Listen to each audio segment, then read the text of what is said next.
Japan is joining Vietnam and the Philippines in anti-piracy drills in the South China Sea. But is there more to these exercises than meets the eye? And as 3 Chinese artists are in the top 5 of world sales at auction, we'll be examining the drivers behind this latest trend and why their paintings are so special. Welcome to The Point, live from Beijing. I'm Li Xin.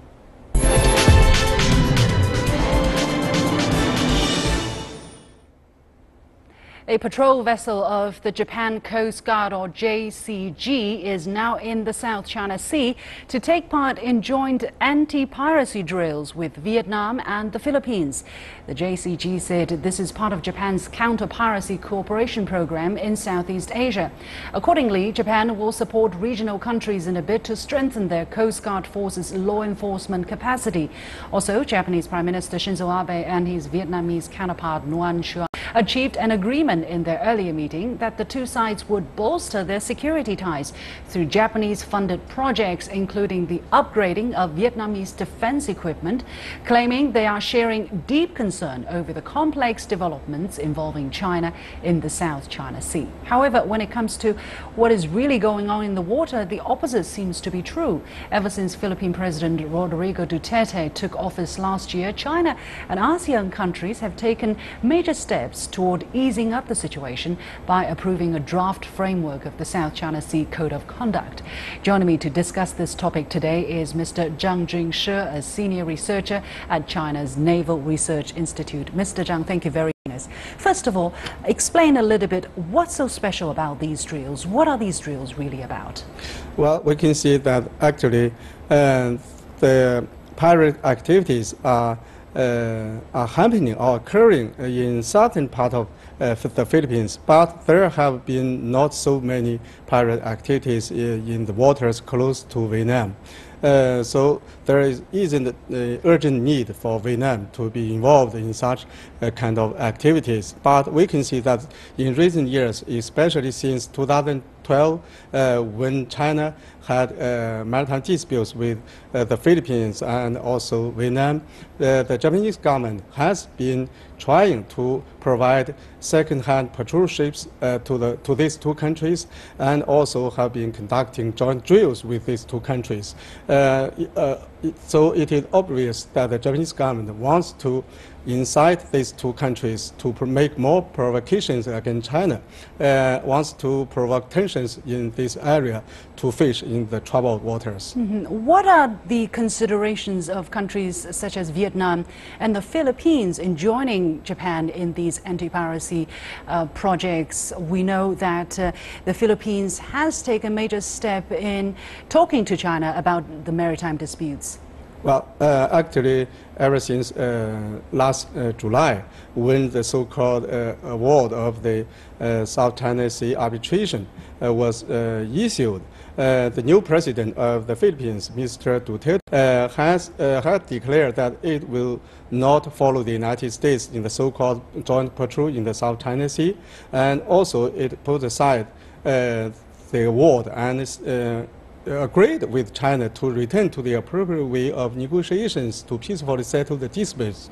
Under such circumstances, Japan, as an outsider, still wants to maintain tensions in this area. So it is actually inciting these 2 countries to continue to make provocations with China. What about Vietnam? What about Vietnam? What would be the consideration of Vietnam on this matter? Actually, publicly, Vietnam has declared that it will not make provocations against China. But we can see in 2012, it passed the maritime law, which takes China's Nansha Islands and the Sisha Islands as the territories of Vietnam.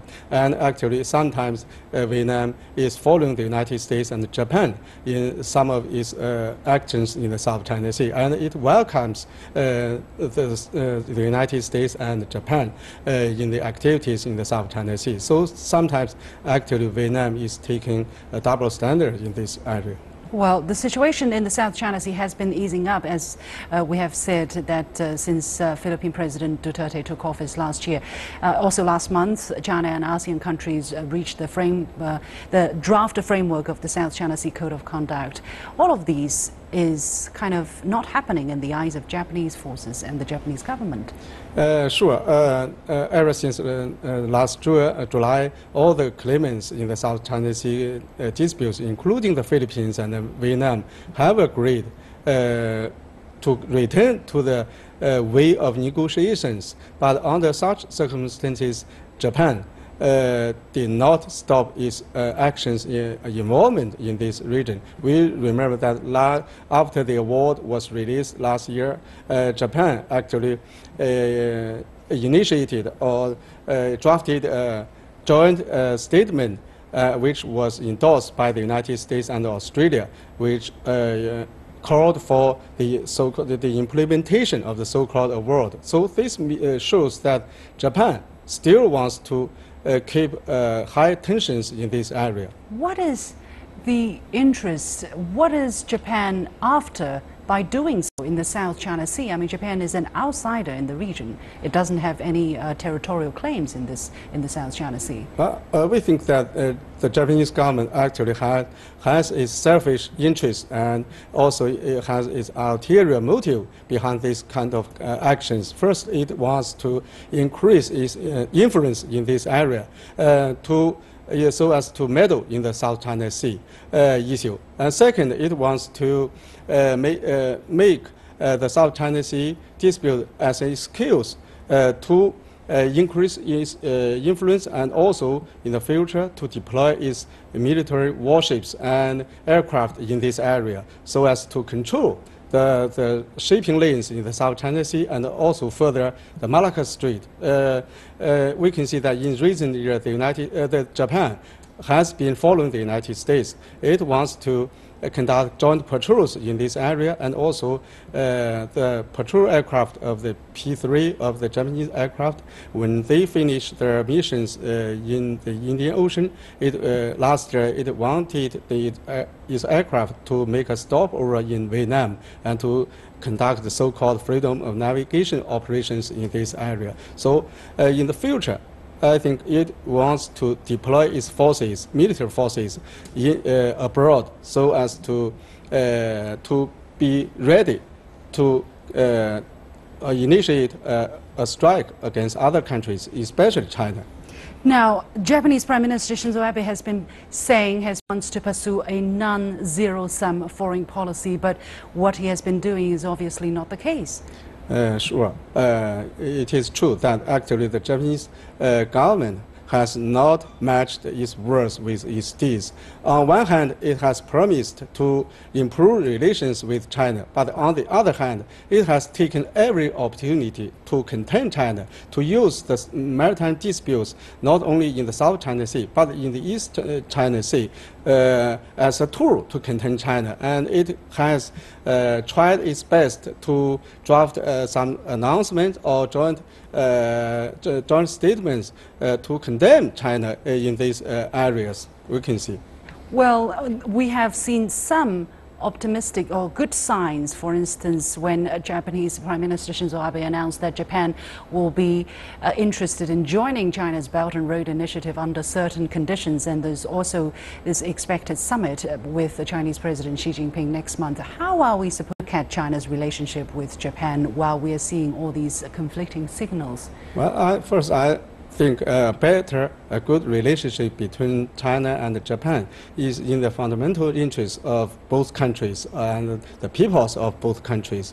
And we hope to see that the Japanese government will do what it has promised, not only words, and it should create a good environment for the conference between the heads of these two countries. And we hope to see that the relationship between the two countries can be improved in the future. But given the kind of double standards, let's say, that the Japanese government is adopting, how should China react?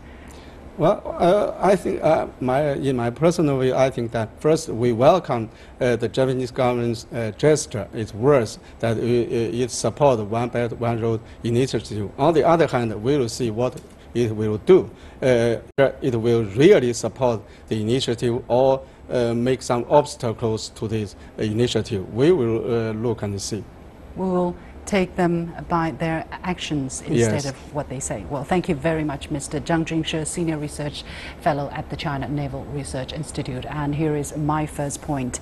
Now, with the backing of its strong ally, the United States, Japan has been emboldened to make their presence in the South China Sea and at the same time to get closer to countries in South Asia to balance China's growing influence. If Prime Minister Shinzo Abe is really into a non-zero-sum game strategy where there is no single optimal solution that everyone can accept, then he would understand that China's rise shouldn't pose a threat to Japan. Unfortunately, for both domestic and international reasons, that is not the case. Prime Minister Shinzo Abe made a step in the right direction by opening up towards China's Belt and Road Initiative. But after relationships between the two countries have experienced a long period of coldness, building trust will be essential for ties to really warm up and for any cooperation to properly materialize. Which painter would you guess generated the highest amount of auction sales last year? Well, it's a Chinese by the name of Zhang Daqian. His traditional Chinese paintings generated almost 355 million US dollars. That's 30 millions more than pictures by Picasso, according to French database ArtPrice, the world's biggest database for art prices and sales. And not just Zhang Daqian, among the top 5 bestsellers, 3 are Chinese painters: watercolorist Qi Baishi and the father of Chinese contemporary art, Wu Guanzhong. So what are the drivers behind this trend? What might the future global art market look like? I'm pleased to be joined in the studio by Paul Dong, co-founder of Ever Infinity Asia Limited and lecturer on art investment at Tsinghua University's School of Economics and Management, and in Sacramento, US, by Catherine Burnett, Associate Professor of Chinese Art and Culture at the University of California, and in Washington, D.C. by Jason Kuo, a Professor of Chinese Art and Archaeology at the University of Maryland. Thank you all very much for joining us on the program. Mr. Dong, let me come to you first. How do you look at the ranking that we just talked about, Zhang Daqian topping the world in art auction sales even more than Picasso? Well, some people may take it, regard it as a milestone because in the past few years, you did see Chinese names, names of Chinese artists appearing in the top 10 or top 20, and several of them together ranking to number 2, number 3. But this may be the first time, indexes from ArtPrice, ArtNet, and also TAFOV, and now Art Basel. But it's really a significant improvement made by, Chinese artist who is no longer living, but by the market who support his value in art history. Are there something that we really need to pay attention here? Do we really need to read into the figures even more closely, Mr. Dong? Yes, and I think global art market is quite a fragmented one, and it's not easy, never easy for even the most established organizations like ArtPrice to gather the most reliable statistics, especially those from China, because China, unlike in the more mature market like in New York or London, in China there are several hundred, if not thousands, of registered art auctions who have the license to sell the most expensive and those art pieces older than 1949, the line cut by the government. And every year it's a very tough challenge to collect all the figures, and it's very normal in China that after setting those records on the hammer, you still have to wait for months or even sometimes years to get the payment really settled. So at this moment, when we talk about the new records set for Zhang Daqian, price maybe 20 or 30% are still unsettled yet. We have to take it with a grain of salt. Now, Professor Burnett, for so long, global art sales have been dominated by Western artists. Do you see this pattern changing? More Chinese artists becoming more popular in the West? Yeah, I do. I do think that there's been a trend for Chinese art to be very hot in the market for at least 1 or 2, maybe even 3 decades now, and I would anticipate that that trend would continue on. What are some of the driving factors behind this trend in your eyes? Well, I think that the Chinese nationals are becoming more both worldly and moneyed, and are proud of their heritage, reasonably so, and are happy to accumulate art that explains who they are as a person, as a status, as a nation, and I think that we can expect people to proudly collect their cultural patrimony. Professor Kuo, what is your yes? Yeah, Professor Kuo, what is your take on the latest announcement of the ranking? Did it take you by surprise? Actually, I'm not surprised because in the last year, 2016, Chinese, the market share of the art market is the third in the world, right after UK at the 21% and US at the 40%. And this trend of market dominance has been going on for about 10 years. And I think as the Chinese economy continues its course, and as the Chinese nationalism emerged, I think it's going to be continuing despite some of the up and downs, such as the late payment or non-payment in the Chinese market, but it will mature eventually. Professor Kuo, what are the characteristics and the general trends of Chinese buyers according to your observation?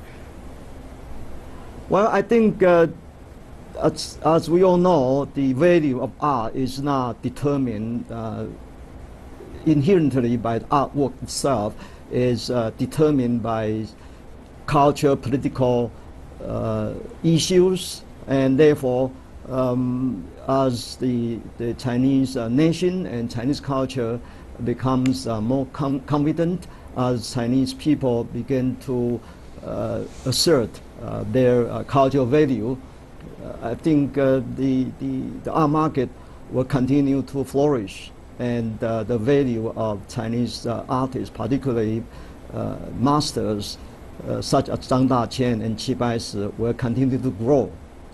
Mr. Dong, now last month, Zhang Daqian's work, Ancient Temples Amid Clouds, fetched 102 million Hong Kong dollars or 13 million US dollars.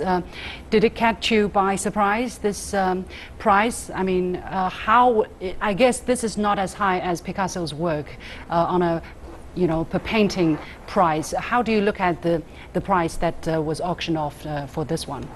Of course, this is a remarkable achievement. Yes, please, Mr. Dong, please. Yes, it's a remarkable achievement in a relatively slow market. I mean, still being consolidated, but I think compared for the artist himself, it's among the highest prices, but not the highest, because Zhang Daqian already exceeded the 100 million RMB mark in China Guardian, the China Guardian auction a few years ago, and then several other exceeding 100 million RMB and even higher have been associated with Zhang Daqian and with a number of other Chinese modern and contemporary artists. But what I mean is, let's not be mistaken by the skyrocketing numbers achieved in 2016.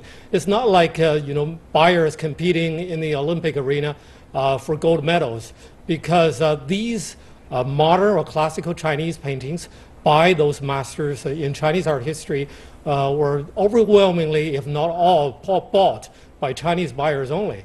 And although an increasing number, but still a small number of Chinese wealthy people are buying Western art, it's still not the case that Western people are starting to buy Chinese pieces.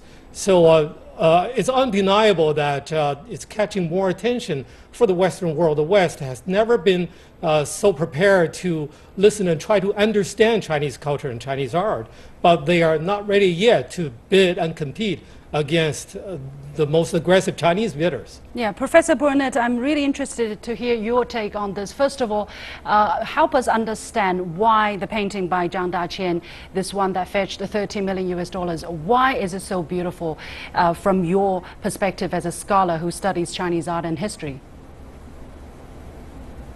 Well, I think that Zhang Daqian's art generally is quite lovely and quite soothing to look at, so that it has an immediate appeal visually, but then the more you look at a good work of art, the more you want to look at it and spend time with it and learn from it, and it can expand your life and the way you feel about your life. I think that generally his art is so lovely. It's so abstract with the beautiful blue-green colors, which are referential to utopian periods, a utopia and a perfect kind of world. And within the abstract painting, there are gestures of landscape that give you a place to reside within the work. I think that people generally find his art so moving and gentle and beautiful to look at, and pleasant to have in the home or in one's environment. I can certainly understand anybody wanting to have a painting like that, and congratulations to the buyer. Well, in terms of education to Western students or people who are interested in Chinese art, how many resources are available if they are indeed interested? And do you think it is possible at all for more Westerners to start to be able to appreciate Chinese art? Professor Burnett. Well, yes, of course. And you know, the America, U.S. has been collecting Chinese art for well over a not only a decade, but over a century.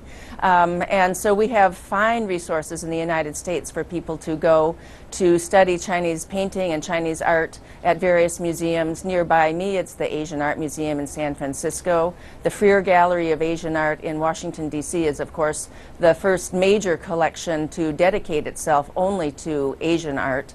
And then, of course, there's the Met and Cleveland Art Museum and the Nelson Atkins in Kansas and the Boston Museum of Fine Arts and many, many others. Of course, there are many like across the United States who teach Chinese art, and we are very excited to have enthusiastic students who come, some who are Chinese heritage students who come to my classes and say, oh my God, I never understood my heritage. I never knew this part of my heritage. I'm so thrilled to know this. Mm-hmm. And of course, there are students who are not Chinese heritage who find this equally fascinating and profound. I'm in my first class in college in this subject matter, was immediately persuaded by my professor who in just the introductory lecture, who started not only talking about the beauty of the work, but more importantly, perhaps, the philosophical and intellectual content that drives the artist to produce the work and to create something that makes a statement not just of what something looks like, but more a content that explores the important aspects of contemporary life for that person. Yeah. Professor Kuo, you have written extensively on Chinese art, and you have been teaching Chinese art and history in the United States. Has it been easy? Has it been difficult for you? How have been the reception of Westerners towards Chinese art and history?